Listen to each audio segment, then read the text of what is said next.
Chers membres BISUP, nous avons été ravis de vous revoir nombreux à notre After Summer Meeting très réussi au château de Heusingen la semaine dernière. Dans ce vlog BISUP, nous vous présentons une mise à jour des dossiers récents que nous suivrons pour vous.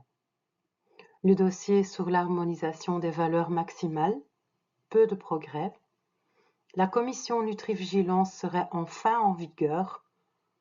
Dans le dossier de la notification triste du nouvel arrêté royal, le SPF Santé ne tient pas compte de nos commentaires. Et dans le dossier des Heads of Agencies, les chefs d'agences de sécurité, ces derniers ont demandé très rapidement à la Commission européenne d'activer la procédure de l'article 8 pour une première liste de plantes. En ce qui concerne l'harmonisation des teneurs maximales en nutriments, nous vous avons fait part de nos préoccupations aux députés européens belges avant les élections. Cela a fonctionné car la deuxième proposition présentée avant l'été était déjà bien meilleure que la première qui était très restrictive, souvenez-vous.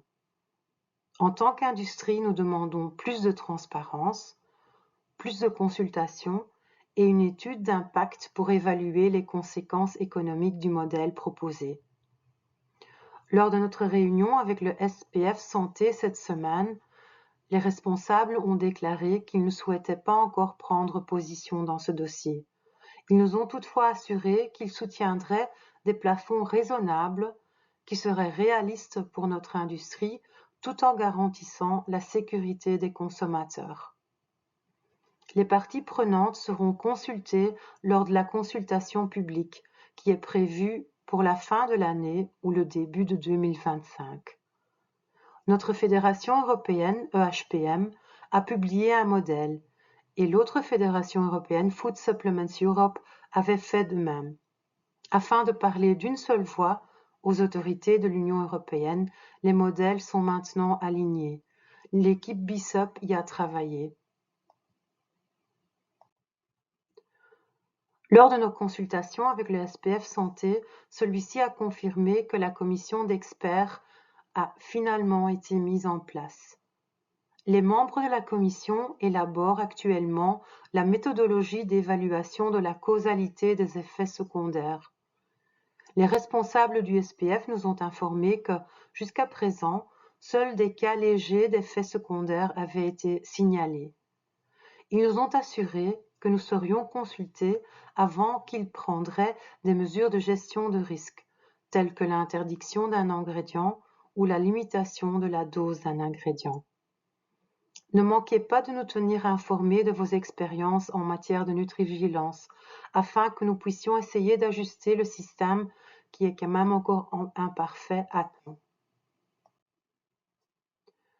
Nous vous avons déjà informé dans notre précédent vlog et dans notre newsletter de cette initiative du SPF, qui veut remplacer les arrêtés royaux actuels sur les nutriments, les plantes et les autres substances par un nouvel arrêté royal. L'analyse juridique de nos avocats a confirmé notre lecture. Le SPF veut s'octroyer le droit de refuser des numéros de notification, de refuser la reconnaissance mutuelle et de plus, il veut modifier unilatéralement la définition européenne du complément alimentaire. BISUP, EHPM, notre fédération européenne, SINADIET, nos collègues français, NPN, nos collègues néerlandais et de nombreuses autres fédérations sœurs de BISUP ont réagi à la notification TRIS. Vous pouvez lire les réactions via le lien sur cette diapositive. La Commission européenne a également réagi, mais en vain. Le SPF poursuit sa volonté et a demandé l'avis du Conseil d'État. Nous espérons que le Conseil d'État adoptera les erreurs dans l'arrêté. Le rapport des Heads of Agencies ont publié une liste de 117 plantes. 65 sont cataloguées comme présumées novel food, 49 sont considérées comme non nouvelles. Une liste priorité de 13 plantes a été élaborée. L'agence souhaite réglementer ces plantes sur base de l'article 8. Parmi ces 13 plantes, elle commencera par les 7 plantes mentionnées ci-dessus, car elles sont censées avoir des propriétés cancérigènes, mutagènes ou réprotoxiques. Les responsables des agences de sécurité ont déjà envoyé à la Commission européenne la demande de lancer une procédure sur base de l'article 8. Cela a été plus vite que ce que nous croyions. La Commission évalue actuellement s'il existe des preuves suffisantes pour activer la procédure de sécurité de l'article 8. Si vous disposez d'études de sécurité sur ces 7 ingrédients prioritaires, nous vous demandons de les partager avec nous. Voilà pour cette semaine.